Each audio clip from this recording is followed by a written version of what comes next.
Hello there, it's me, Saber, and we are here on Creativerse Update R30. They just updated the game, and I'm going to be covering it today. So let's get started. First things first, they added in a neat new feature. It's called Social Worlds. So you can see right on the front screen here, there's a new Join Public World button, and you can click on that, and it will bring you to a random public world. You can also see on the loading screen, they have a neat new thing. It shows you the name of the world. It also shows you how many players have logged into it previously and how many players are online currently. So that's a neat little bit of information. One thing to note on these social worlds is that they support up to 20 players at a time and 100 players total. So you can have 20 players playing at one time, but on the whole entire world, you can only have 100 players that play on it actively.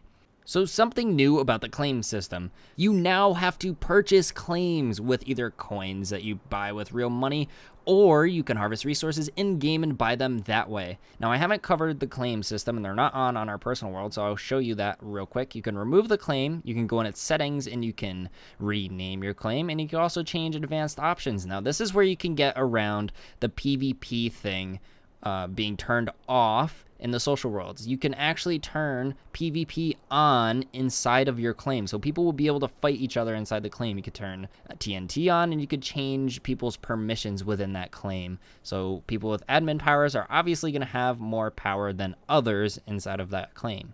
Also, the most recent world will be shown here on the front screen. So if you joined a social world and you want to go back on a planet, it will be the first thing right there, just so you can jump right back in, which is kind of nice that they did that. I like that whole thing. It's pretty sweet. All right, now they've made a few changes to the GUI. Now, you can go ahead and in your crafting menu, you can actually select favorites. So you can go through and click on your favorite blocks, hit that little favorites button underneath track on the right side, and you can go ahead and see them at the top of your crafting menu, which is very useful if you're working on a build. Definitely an awesome feature. I'm very happy with that, considering we'll be doing some big builds on the server. Now you can see on the bottom, you have some quick tips on the left, as well as your armor. And on the right, this is a new thing they added in. Your weapons, tools, and mining tools are not going to be on the hotbar. They're in their own separate hotbar, so that's pretty sweet. The way you switch between them is hitting tab, so you can do that. Now they've also made another change. You can actually go into the menu. You can reverse the quick bar scroll. So when you scroll with your mouse wheel, either you scroll up and it goes left and you scroll down and it goes right, or you can reverse it and then you scroll up, it goes right, and you scroll down, it goes left. So whichever you prefer. It's a very nice thing to have an option to do.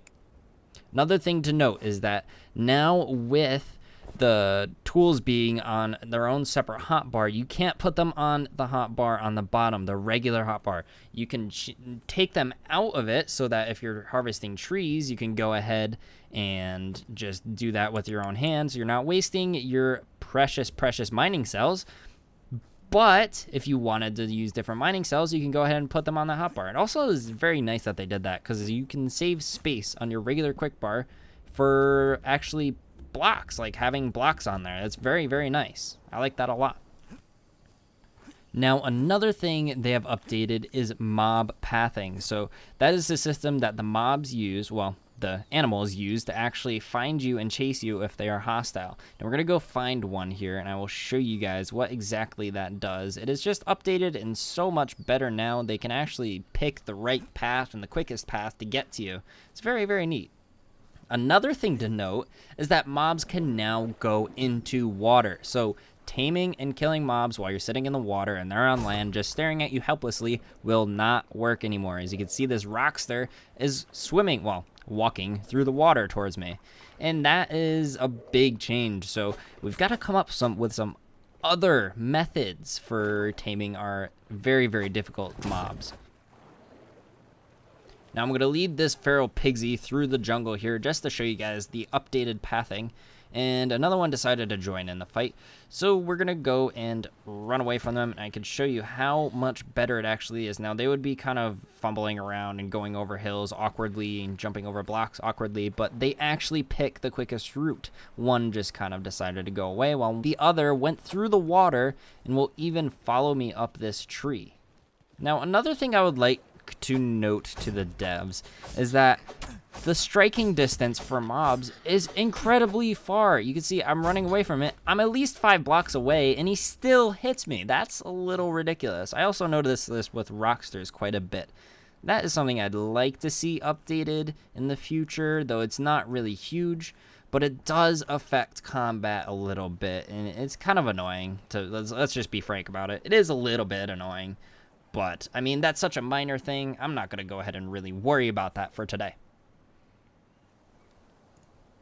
Another minor thing that they've added is that you can actually see a splash when somebody jumps into the water. There's a neat little water effect while they're swimming through it. So that's a very nice little touch.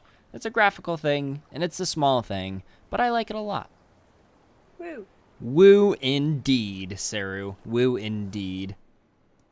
Now, they have added so many little things and squashed so many little bugs. I can't cover them all in this episode, unfortunately, but I will be linking the change list in the description below, so definitely go check that out. So if you like this idea and you like this style of video coming from me, go ahead and thumbs it up. If you disliked it, thumbs it down and let me know why in the comments section below. If you have anything else to add and there's anything that I missed, go ahead and leave that in a comment below.